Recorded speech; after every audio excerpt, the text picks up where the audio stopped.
Далее вас просят прокомментировать следующие заголовки. Глава Генштаба Великобритании назвал Россию большой угрозой, большей, точнее, угрозой, чем Аль-Каиду и ИГИЛ. А глава МИД Чехии назвал Россию угрозой для ЕС. Антирусская истерия на Западе нарастает. И нарастает она в качестве, вот в данной ситуации, в качестве давления на элиту. Она может быть направлена как на обрезание подпиндосников, так и на то, чтобы совершить государственный переворот. Это куда вырулит. И в данной ситуации вот эти две цитаты, они, в общем-то, не от большого ума сделаны. Сергей Викторович Лавров по этому поводу правильно сказал. Комментируя заявление главы Минобороны, это Великобритании-то, о чем он сказал? Ну, проболтался. Вот какую угрозу для западного мира представляет Аль-Каида и ИГИЛ? Никакой. Потому что офицерский корпус этих двух террористических организаций состоит как раз из сотрудников спецслужб Великобритании и Соединенных Штатов. Это два инструмента, которыми перестраивают Соединенные Штаты и Великобритания мир. Они создали и Аль-Каиду, и ИГИЛ. Это их инструмент. А вот Россия со своим планом глобализации, со своей внешней и глобальной политикой, у нас, благодаря государю, появилась глобальная политика, чего не было со времени смерти Сталина.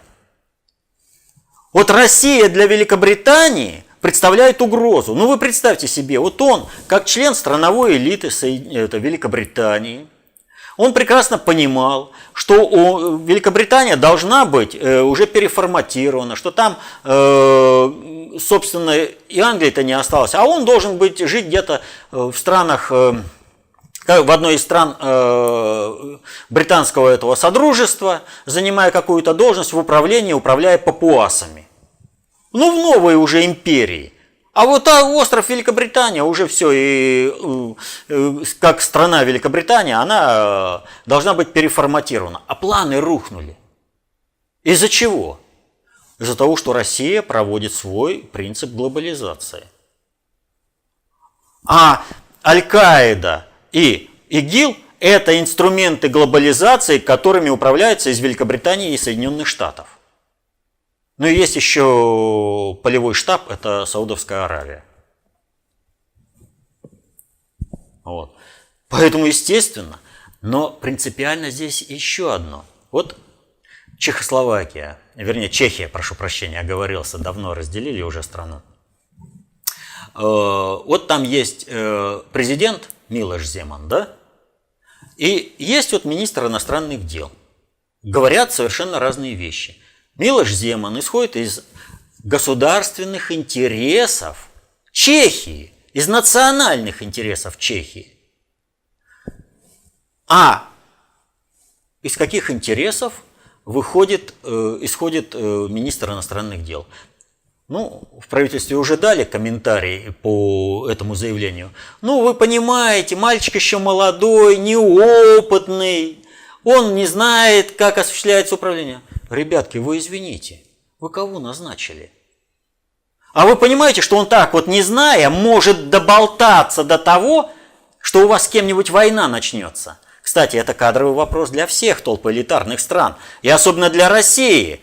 У нас, помните, скандалы Гладских, там прочее, да? То есть ставят человека, который абсолютно не понимает управляемой отрасли, но он родился в нужной семье, он элитарий, и поэтому, научится. Неважно, что все шишки от того, как он будет учиться, достанутся населению. А повторю, министр иностранных дел может доболтаться до казус белли. До войны довести страну.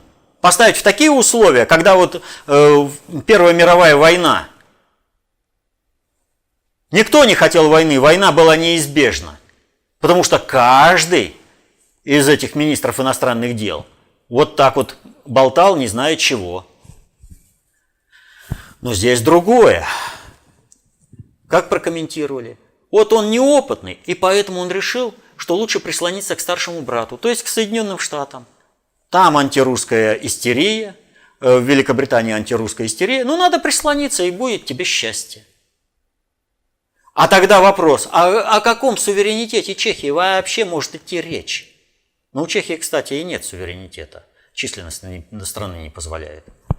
Но, тем не менее, ее особый статус, поскольку Прага – оккультный центр мирового еврейства, позволяет достаточно эффективно вести внешнюю политику. И удивительно, как вот такой министр иностранных дел у них там оказался. Но это означает, что общий кризис управления у глобального предиктора. Общий кризис. И он опасен. Именно военным противостоянием.